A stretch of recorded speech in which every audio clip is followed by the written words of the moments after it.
Desmond Chu. Question 23, sir.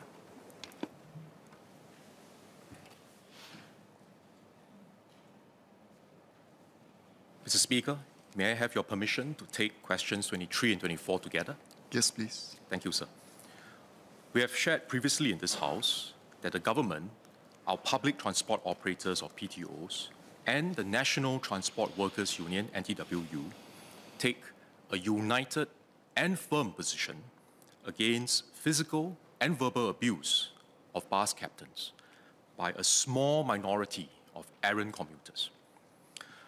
So let me be clear that there's zero tolerance for such behaviors, and commuters who abuse our bus captains will face serious consequences, including jail time. There were 26 bus captain abuse cases by passengers reported by our public transport operators in 2018, 52 in 2019, 50 in 2020, 35 in 2021, and 27 in 2022 thus far. Perpetrators may be prosecuted for offences under the Protection from Harassment Act and be liable on conviction for an imprisonment term of up to 12 months, a fine of up to $5,000, or both.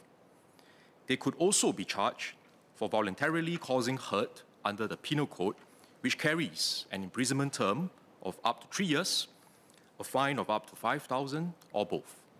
Members may have read from recent media reports on offenders who were jailed and fined for abusing our bus captains.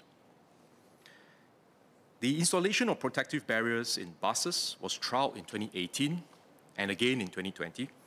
However, these were discontinued as bus captains had provided feedback that the glare from the barriers pose a safety risk when driving. Sir, the large majority of commuters are law-abiding, and some go the extra mile to show their appreciation to our bus captains and public transport workers. I thank these commuters for their kind words and encouragement.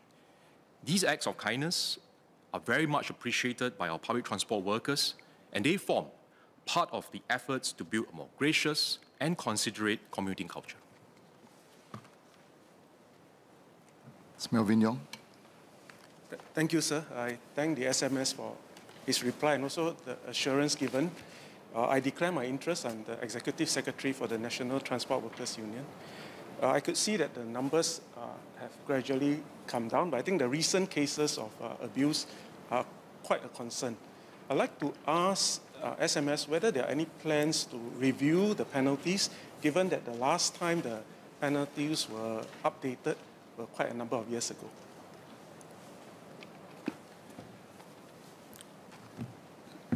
So I would support Mr. Yong's proposal that we need to regularly review the deterrence that we have against such behaviors. As I said, our policy position, and this is not just the government, but also the PTOs and the unions, this tripartite position is clear. We have zero tolerance for such abusive behaviors towards our public transport workers. And if the existing measures are not adequate, we are prepared to look at reviewing them. But as it stands now, as Mr. Yong pointed out, the trend is in the right direction. So I think we will continue this approach, working closely together with our tripartite partners, and I think also to promote a more gracious, considerate commuting culture. And that I think, is going to be key.